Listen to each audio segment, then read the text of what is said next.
Hello student, this is Kushal Sharma. Welcome student Kushal classes. आज देखिए हम 13 chapter surface area and volume के थर्ड एक्सरसाइज का सॉल्यूशन करने वाले हैं, जिसका टॉपिक क्या है, conversion of solid from one shape to another. यानी कि एक शेप को, एक सॉलिड थिंग को पिघलाकर किसी दूसरे शेप में कास्ट करना।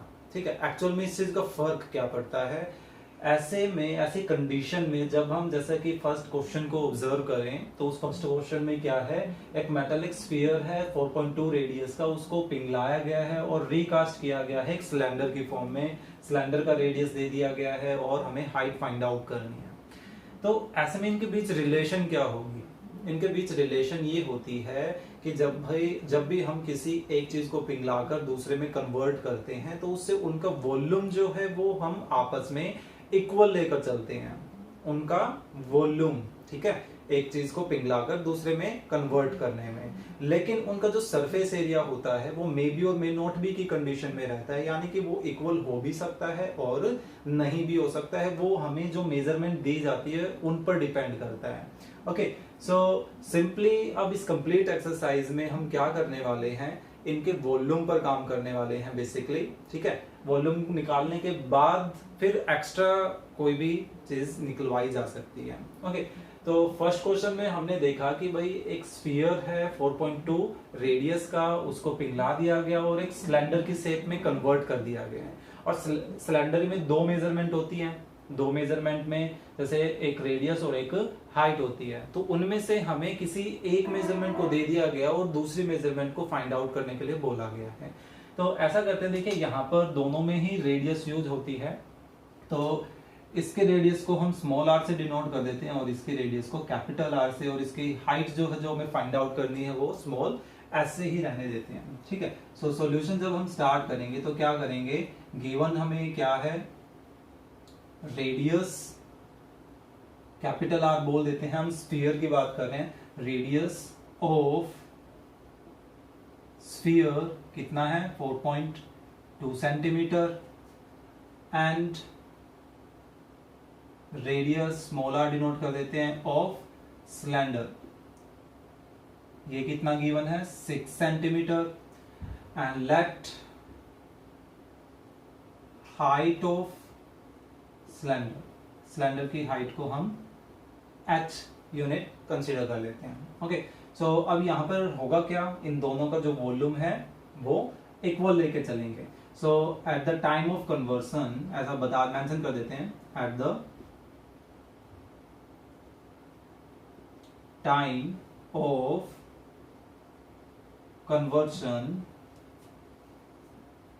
Volume of sphere will be equal to volume of cylinder. कि कन्वर्सन के वक्त स्फीयर का वॉल्यूम और सिलेंडर का वॉल्यूम आपस में क्या होगा, इक्वल। तो उनको लेकर चलते हैं, वॉल्यूम ऑफ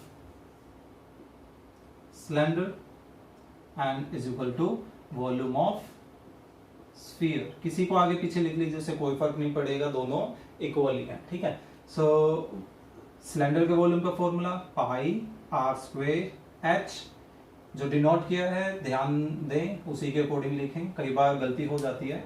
और स्फीयर का वॉल्यूम का formula 4/3 pi capital R cube.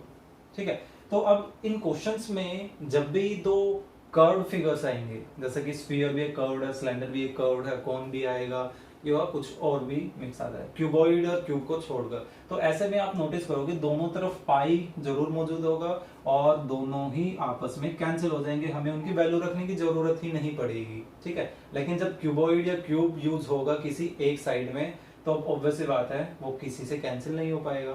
ठीक है ना, तो अब इनके वैल्यूज को सब्सटीट्यूट कर देते हैं। हमें फाइंड आउट क्या करना है, h फाइंड आउट करना है। तो r इज 6 इंटू 6, क्योंकि r स्क्वायर है, इंटू h सेम रहा 4/3 r क्यूब।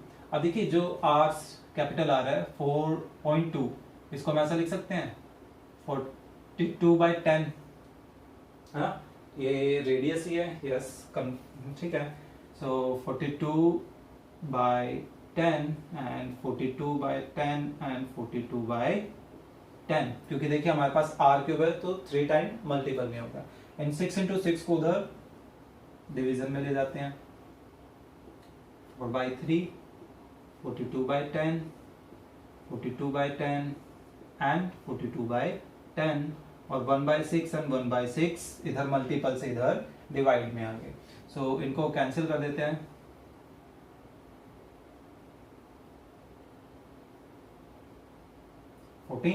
सो नीचे देखिए हमारे पास सिर्फ 1000 बचा हुआ है। ऊपर की कैलकुलेशन हमें देखनी पड़ेगी, ऊपर की कैलकुलेशन कर लेते हैं। एंड कितना है, ये 56 हो गया और ये 7 into 7 49।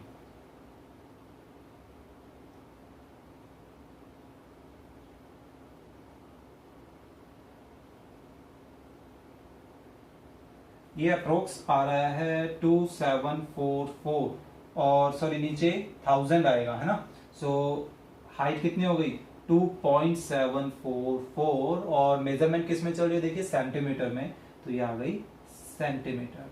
तो यानी कि हमारे पास सिलेंडर की हाइट कितनी हो गई, सिलेंडर की हाइट आ गई 2.744। कैलकुलेशन में हो सकता है मिस्टेक हो जाए, तो कोई बात नहीं, आप भी कर सकते हैं।